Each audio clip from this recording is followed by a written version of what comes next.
खुलुमबाय दिनै 16 मे 2025 गिबियावनो गोजोन फुंबिलिनि गाहाम हामलायनायखौ बयनिसिमबो जासिहरनाय थाबाय। राशिफोरखौ फरायनायनि सिगां आंनिफ्राय आनान गसाइनिसिम आरज खालामनाय जायो दि दिनैनि साना बुहुमनि साफ्रोमबो सुबुंफोरनि थाखाय गाहामैनो गाहाम बारलांनो हायो, जेबो खैफोद आफोद जायालासे।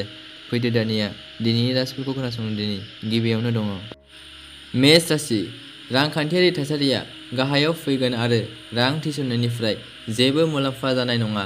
नोंथाङा नखरनि मदद मोनगोन आरो नोंथांनि मुंखौ नोंथांनि बिदा-फंबायनि थाखाय सिनायनाय जागोन। मेष राशिनि खाफालगोनां अनजिमाया 3। बृष राशि। फालांगियाव बायनाय आरो फाननायखौ सांग्राङै सानना नाय, नङाब्ला खहाया रोखा। बृष राशिनि खाफालगोनां अनजिमाया 1। मिथुन राशि। फालांगियाव गोबां जाफुंसार जानो हानायनि गोबां खाबुफोर दं। सुबुंनि नखराव सोरनिबा बेराम जानाया साननांगौनि जाहोन जागोन। मिथुन राशिनि खाफालगोनां अनजिमाया 4। कर्कट राशि। बे राशिनि सुबुङा राङारि आयदाफोराव मुलाम्फा जागोन। जुदि नखरनि सोद्रोमाया दावराव-दावसिनिफ्राय गोजानाव थायो अब्ला बेयो सोमोन्दोआव मोनसे मोजां गोहोम खोख्लैगोन। कर्कट राशिनि खाफालगोनां अनजिमाया 8। सिंह राशि। दिनै फालांगिया मोजाङै सोलिगोन नाथाय दाहारनि थासारिया थाबाय थागोन। सासे हाबा जानो हानाय सुबुङा जुलिनि सोमोन्दोआव हाबानि जाथावना दं। सिंह राशिनि खाफालगोनां अनजिमाया 2। कन्या राशि। सुबुंनि गोजाम फालांगिया जोबगोन आरो गोदान फालांगिनिफ्राय मुलाम्फा जागोन। दिनैनि साना जिउआव मोनसे खुसिनि अनथोब लाबोगोन। कन्या राशिनि खाफालगोनां अनजिमाया 2। तुला राशि। आथिखालाव फालांगियाव नांथाबनाय सुबुंफोरा मुलाम्फा जागोन।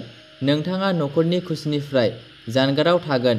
सोरबा साखाथिनि सुबुङा नोंखौ नागारनो हागौ। तुला राशिनि खाफालगोनां अनजिमाया 2। वृश्चिक राशि। गारि मटर आरो गहेनाफोरजों सोमोन्दो थानाय फालांगियाव मुलाम्फा जागोन। नखरनि सोद्रोमाफोरा गथ'फोरनि इयुननि थाखाय नाजाबाय थागोन। वृश्चिक राशिनि खाफालगोनां अनजिमाया 5। धनु राशि। फालांगियाव सुबुंफोरखौ फोथायनायनिफ्राय गोजानाव था आरो खालि भगबान गणेशनि सिबिनायजोंल' जागायजेन। दिनै सम्पथि आरो धोन सम्पथिखौ लानानै नखराव जेंना-जेंसि सोमजिगोन। धनु राशिनि खाफालगोनां अनजिमाया 3। मकर राशि। फालांगियाव नोंथाङा खाफालनि मदद मोनगोन, नाथाय बाहागोदारिनिफ्राय गोजानाव था। मकर राशिनि खाफालगोनां अनजिमाया 7। कुम्भ राशि। बे सुबुङा रांखान्थियारि महरै मुलाम्फा जागोन आरो जिउ खुंनाय आरो खामानियाव सोलायनायनि जाहोनाव मुलाम्फा जागोन। फिसाय आरो बिसिनि गेजेराव नांलायनाया न'नि आबहावाखौ गाज्रि खालामगोन, जाय मोजां जानाय नङा। कुम्भ राशिनि खाफालगोनां अनजिमाया 2। मीन राशि।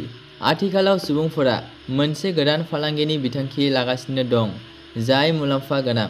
बे समा जिउनि लोगोरि आरो गथ'-गथायफोरनि थाखाय मोजां नङा। मीन राशिनि खाफालगोनां अनजिमाया 8। दिनैनि राशिफोरनि एसेनोसै। गोजोन्थों।